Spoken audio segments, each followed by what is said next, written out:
All right, let's get to this card. I like the question I told Dave about the press conference I was in there about the super fight, that there's a negative to the super fight. Right.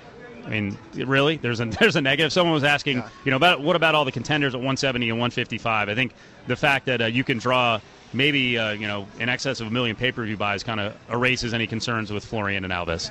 And at the end of the day, if you take all the money out of the equation and don't even look at the money, one of the big fights, how many times in boxing did the big fight that everybody wanted to see not happen? Yeah. And then they usually would make it later on in their careers when nobody really cared. Mm-hmm. They're like, I wanted to see this fight 5 years ago, not now.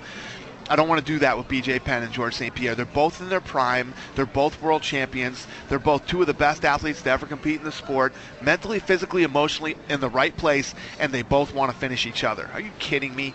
Why should we not make that fight? It's like, I wish we would have done Chuck Liddell, Vanderlei Silva 5 years ago.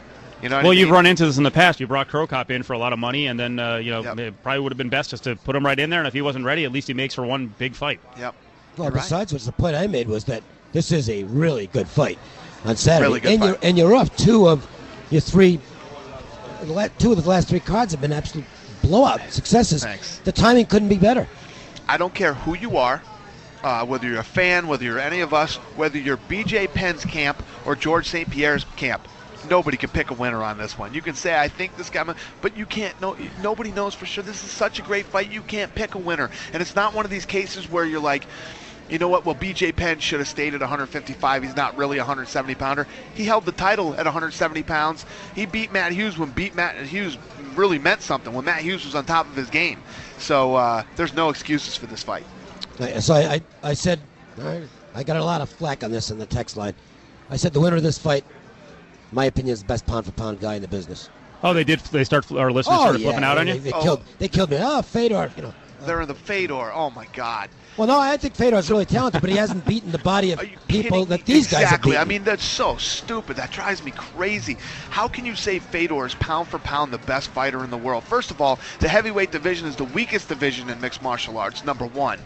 Number two, the guy fights once every 2 years. You know what I mean? Yeah, he's been fighting recently now, but before that, he hadn't beaten anybody since 2005. George St. Pierre, BJ Penn, Anderson Silva have fought nothing but the best consistently 3 times a year for the last 9 years. And I'll give you number 3. Maybe I'll lose the bet. It won't be the first one I've ever lost. But if there was a fight between Fedor and Brock Lesnar, and Fedor is probably going to be a small favorite in the fight, my money's going on Lesnar. So, end of argument to me. Listen, at the end of the day, and I could say, you know what, maybe or fans could say maybe Fedor will win, or this will guy win. That we can sit here and debate all day long. There's only one way to find out, and that's to have them fight.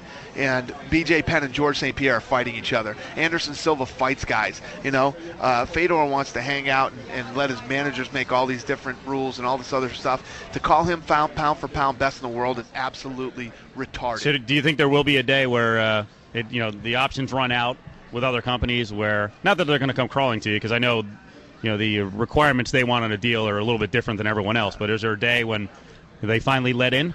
I don't know. I mean, I'm here. Yeah. I'm here. I'm ready to talk. And I got to tell you, watching that event, and I thought just the aura around the guy, I think he could be the biggest star in fighting if he continues to win, and I think the combo of him with you guys would be ridiculous. Yeah, well, I'll give you this one. Brock Lesnar went and fought in K1 and nobody cared. Nobody watched it. Nobody cared. No. Brock's like, get me the hell out of here. He left, and I think that if we did a big fight between our big heavyweight and him, I think it could be big too. But like I said, if he doesn't care, I don't care. Why should I care if he doesn't? Yeah. The primetime show, you guys are, I know, completely thrilled with that. I tell you, it threw me a little bit, that first episode with you on the phone with BJ as he's swimming there. I trust that he's not being lazy, but you threw me off a little bit. I like BJ in the fight. That gave me some... So that was real. That whole thing was real. Absolutely. We don't contrive anything. We don't do anything that isn't real. And me and him got into a big fight over that whole thing. Explain what happened. The bottom line is, I heard when I got into the edit facility in New York and we started putting episode 1 together, we find out he's gone for 5 days. I'm like, why don't we have better training footage of him? Well, he's not training. I'm like, what do you mean he's not? Well, he took 5 days off. He's been off for 2, and he took 5 days off. So I call. This is the great part. You're filming him, and you call the manager, and you're like, "Is BJ sticking to his his plan?" Oh yeah, he's fine. Like we're watching you. Well, what happened was they didn't know that. I don't think they knew that I was being filmed on the other end. You know what I mean? Yeah. They didn't know I was being filmed on the other end. Yeah, but they have to know you're involved in the project and you're seeing the video. Yeah. Those pens sometimes. I hear you. So I call over there, and it would have been this easy. Yeah, I'm taking 5 days off. I would have said, why? Because this is what I do in my training camp. You know, my body's broken. Now I take 5 days off. And I would have said, okay, I don't get involved in the guy's training. They, you know, if a guy wants to show up and not train and get his ass kicked, that's up to him. But this is such a big fight, and we've come so far with all the things. I don't want any excuses for this fight. So I was just calling to see what was up. And then you saw what happened. He got pissed off, and he and I got into a huge fight. Me and his brother got in a huge fight. Yeah. We could have done a behind the scenes on the behind the scenes, and you know, then I started getting nervous because I felt like I was interfering with the fight, like I was messing with his head when he didn't need his head being messed with. So I completely pulled back. You know, then he comes out in the next episode saying he wants to slap me. You know, and I let him do what he wanted to do. I backed off so that, you know, nothing interfered with this fight. All right, well, we've gone way long into our next show, so those guys are down in Tampa. We appreciate it. Hey, we heard you're opening, UFC-sponsored gyms? Yeah, we're doing UFC gyms. Basically, these aren't going to be fight gyms. We're going to get out there and we're competing head-to-head with 24-Hour Fitness, Bally's, Las Vegas Athletic Club, et cetera, et cetera. We're going head-to-head with those guys. You're not adding Dana White trainer to your list of jobs. Actually, you know what? Adam Hill came up with a great line from the RJ that they're going to do UFC Airlines, and you'll be flying the friggin' plane.